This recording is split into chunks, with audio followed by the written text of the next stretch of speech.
Welcome to face mass. நம்ம யாரை பற்றி பார்க்க போகிறோம்னா, ஒட்டுமொத்த அதிமுக பார்த்திங்கன்னா தென் மாவட்ட சேர்ந்தலும் எடப்பாடி பழனிசாமிக்கு மிகப்பெரிய ஒரு துரோகம் பண்ணிட்டாங்க. எடப்பாடி பழனிசாமி எப்படி ஓபிஎஸும் சசிகலா வெளியேற்றினாரோ அதே மாதிரி பார்த்திங்கன்னா தென் மாவட்டங்களில் இப்போ அடுத்து 2021 சட்டமன்ற தேர்தலுக்கு அப்புறம் நடந்த தேர்தலில் முக்கால்வாசி எல்லாத்துலேயும் தோல்வி தான்.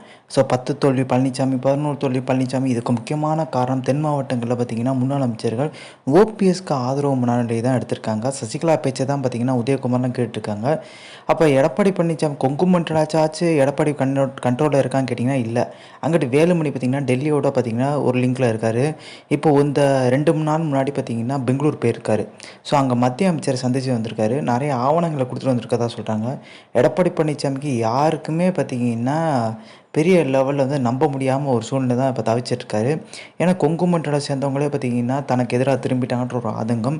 ஸோ சசிகலாவை இணைக்க மாட்டேன், ஓபிஎஸ்ஸை இணைக்க மாட்டேன்ற மாதிரி ஒத்தக்கால நிற்கிற ஒரு சூழ்நிலை.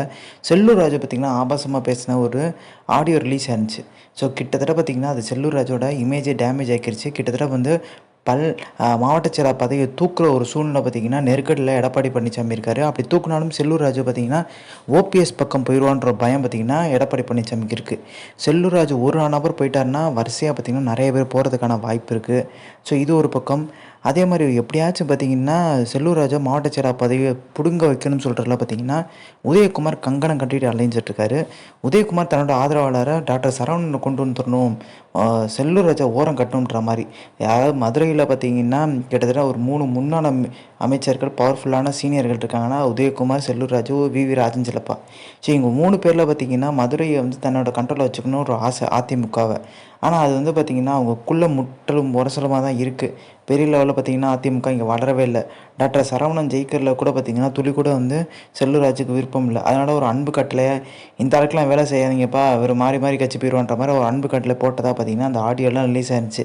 அதெல்லாம் பார்க்கும்போது தென் மாவட்டங்களில் பார்த்திங்கன்னா எடப்பாடி பழனிசாமி கண்ட்ரோலில் இல்லை அப்படின்ட்டு தெளிவாக தெரியுது. செல்லூர் ராஜு இது மட்டும் கிடையாது, சர்ச்சையை நிறைய பேசியிருக்காரு. ராகுல் காந்தியை புகழ்ந்து பேசுகிறது அது மட்டும் இல்லை, எடப்பாடி பழனிசாமிக்கு எதிராக கூட ஒரு விஷயத்தில் பேசியிருக்காரு. ஜெயலலிதா, எம்ஜிஆர் நிகராக பார்த்திங்கன்னா எடப்பாடி இருப்பாரான்னு கேட்டிங்கன்னா இல்லைங்க, துளி கூட இருக்க மாட்டாங்க, அவங்கெல்லாம் பெரிய ஆளுமை, எடப்பாடி ஒன்றும் இல்லைன்ற மாதிரி பார்த்திங்கன்னா அந்த இடைக்கால பொதுச்செயலாளர் தேர்ந்தெடுக்கப்பட்டார் பார்த்திங்கன்னா அந்த டைமில் வந்து வெளிப்படையாக சொல்லியிருந்தார். இதெல்லாம் பார்த்திங்கன்னா அதிமுகவில் மிகப்பெரிய சலசலப்பு ஏற்பட்டுச்சு. ஏன்னா எடப்பாடி பழனிசாமிக்கு இப்போ ஆதரவாக இருக்க ஒரே ஒரு ஜீவன் ஜெயக்குமார் தான். இப்போ ஜெயக்குமார் என்ன சொல்லியிருந்தாருன்னா ரீசெண்டாக ஒரு 2 மணி நேரம் பார்த்திங்கன்னா பேசியிருக்காங்க. அதாவது எடப்பாடி பழனிசாமி கன்வின்ஸ் பண்ண 6 முன்னாள் அமைச்சர்கள் அந்த போன திங்கக்கிழமை பேசின மாதிரி இப்போ இந்த திங்கக்கிழமை இன்றைக்கும் பேச போகிறதா தகவல் வெளியிருக்கு. இந்த வாட்டி பார்த்திங்கன்னா 6 பேர் கிடையாது, ஒரு 11 பேர் 12 பேர் உட்பட எம்எல்ஏக்களும் கூட்டிகிட்டு போய் பார்த்திங்கன்னா எடப்பாடி பழனிசாமிக்கு நெருக்கடி கொடுக்கறதுக்கு தயாராகிட்டாங்க. எடப்பாடி பழனிசாமி ஒன்றும் பண்ணலனா ஒன்றும் கிடையாது, அவைத்தில் தூக்கிட்டு போய் பொதுக்குழு கூட்டி முடிச்சிடலான்ற ஒரு எண்ணத்துக்கு வந்துட்டாங்க. எடப்பாடி பழனிசாமி இல்லாத ஒரு அதிமுக உருவாக்கணும். அது வந்து பார்த்திங்கன்னா சசிகலா பொதுச்செயலாளர் தான். ஆனாலுமே பெரிய லெவலில் பார்த்திங்கன்னா சசிகலாவுக்கு ஒரு டேமேஜாக தான் இருக்கும்ன்ற மாதிரி நினைக்கிறாங்க. ஏன்னா ஒன்றிணைந்த அதிமுக உருவாக்கின்னு தொடர்ந்து சொல்லிட்டு இருந்தாங்க. ஸோ இதனாலேயே பார்த்திங்கன்னா எடப்பாடியும் அனுசரிச்சுட்டு போகணுன்ற ஒரு சூழ்நிலை தான் பார்த்திங்கன்னா கட்டாயத்தில் தான் வந்து சசிகலாவும் இருக்காங்க, ஓபிஎஸ் இருக்காங்க. ஓபிஎஸ் பெரிய லெவலில் பதவி ஆசை பிடிக்கிறதுக்கான வாய்ப்பு இல்லை. அந்த பதவிக்கு அமரணும், பொதுச்செயலாளர் பதவிக்கு.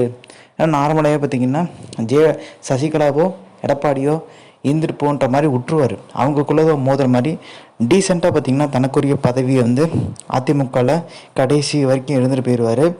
ஆனால் எடப்பாடி பழனிசாமி பயங்கரமாக முரண்டு குடிச்சிட்ருக்காரு. பெரிய லெவலில் பார்த்திங்கன்னா சசிகலா ஓபிஎஸ் இணைக்க மாட்டேன்றலாம் பார்த்திங்கன்னா வலுவாக இருக்கார்.